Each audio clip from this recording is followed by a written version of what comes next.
Hindi ko alam kung gumagana pa yung GoPro. Ito yung talbos. Tinanim ko lang sa plastic na may butas-butas. Naanihan ko yan. Yung isa na naanihan ko na. Nasa ilalim ng lemon. Ito. Ang dami na namang hinog. Yan. Saka may siling habal. Ako pa sinigang. Siling upas. Kasi pag sisilip ako, pag ganito, pag nagdidilig saka, tinitignan ko yung mga nabaksak na dahon. Ito. Ito yung dati maraming naging pasas na. Dati maraming dito. Kulay itim na grapes. Naging lumiit. Hindi kasi nabungkal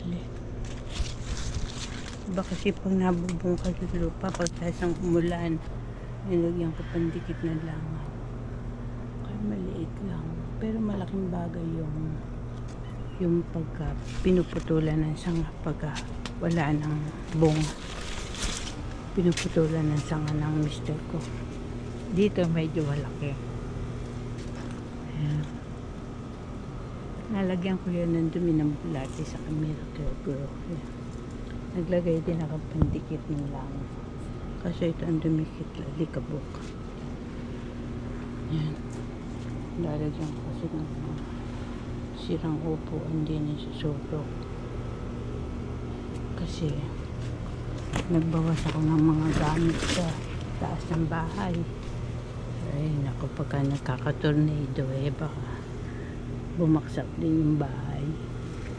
Hindi naman masyadong matibay ang mga dito, mga second floor.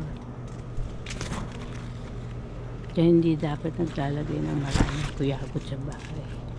Yung mga sirang gamit, bababa na. Yung mga buo lang ang ilalagay. Sige. Pipitasin ko na yung purple. Ito naman yung talong. Ito, naanihan ko na ito. Hindi ko na pagugulangin. Kasi marami naman na ako ng buto. Iba rin kasi yung talong na naani sa inyong bakuran. Maliit, syempre palalakihin pa. Saka dapat binubungkal. Ang pagbubungkal, ganun. Tapos dinidiligan ng marami. Yung pagsapaso, yung ito ang bubungkalin mo. Yun. Mas dumadami saka lumalaki bunga. Tapos pag didiligan yung marami, parang di tamaan yung ugat doon sa gilid. Ganun. So, ito, naninigas to pagka mainit. So, may nakita kong itong matigas na to, pagugulangin na siguro yan. Pag malambot, pwede. Yan, pang sinigang. Pwede sinigang na hipon, isda. Pwede rin sinigang sa kagayan to, bulaklak. Ingatan nyo yun. Kahit sa pagdidilig. So, sa purple na ako. So, pag inaano kayo, lalagay nyo sa dilim yung inani nyo. Kasi pag nasikatan ng araw, madaling mabulok yung prutas. Lalagay nyo sa dilim. Marami kong gamit na hagdan. Kasi pag di ko maabot, ginagawa ko hagdan. Masarap kasi itong purple na to. Pagka gusto nyo ng medyo matamis, malambot, ito mahihinog pa yan. Lain ito. Ito ang yung gugupitin nyo yan. Yung mga may kagat ng ibon. Yan ang matatamis. So,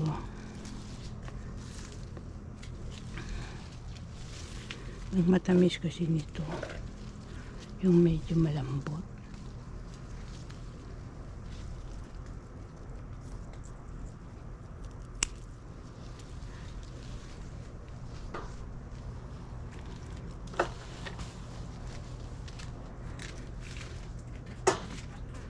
nakundot na yung iba sa sobrang sikat ng araw.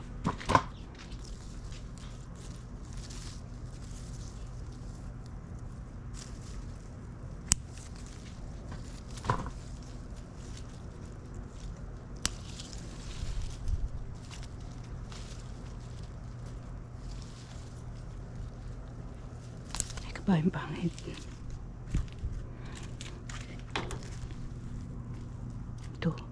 Ito ang malambot. Yung matamis. Malambot eh. Medyo maasim-asim kasi pag matigas.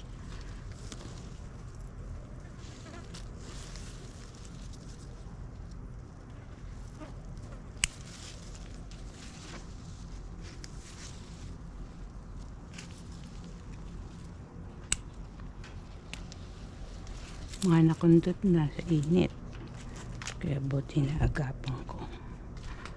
Ay.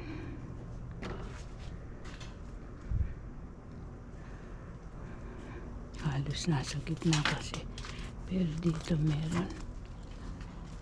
Makapag-iintay pa ito mga ilang araw.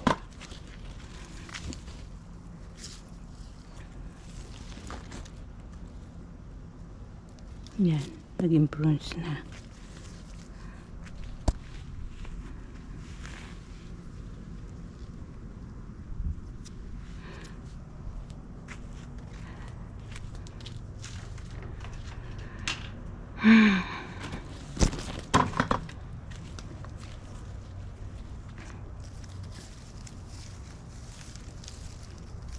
Kaya pagka nakakakita kayo ng mga pinagbalatan ng ahas sa lugar nyo, tatawag ka agad kayo ng manghuli para safe kayo. Pagka marami kayong mga punong aanihin, safe kayo.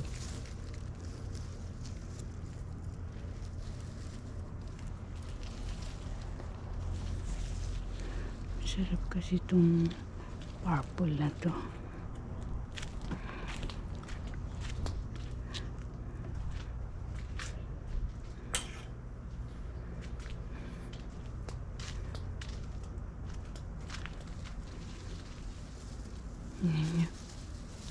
Yung iba nagpupunta talaga sila sa mga may mga marunong manghuli ng ahas.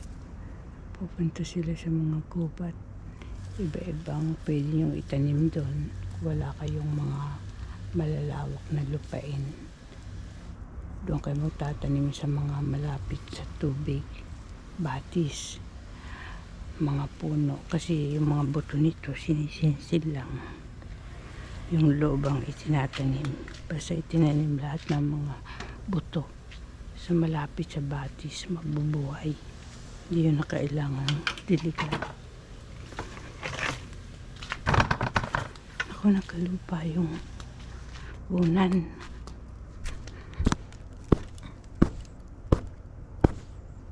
Mabakyum na lang.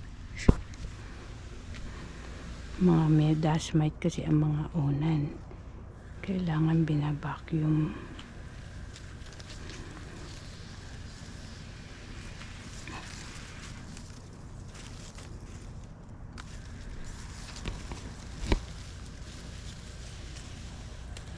Ay, ano ba yan? Parang may nahulog.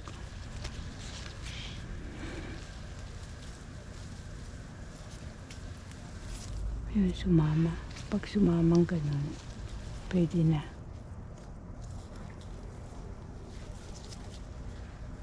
Ayaw. Ayaw.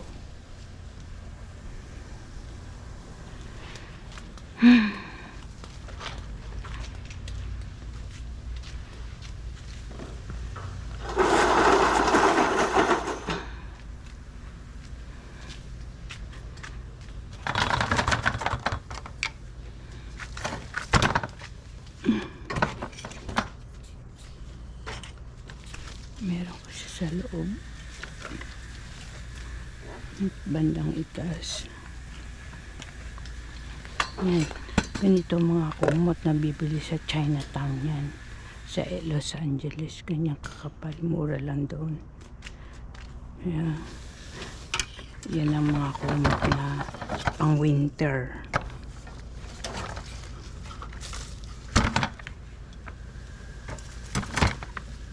Ayan. Unti-unti ko silang nilalaban eh.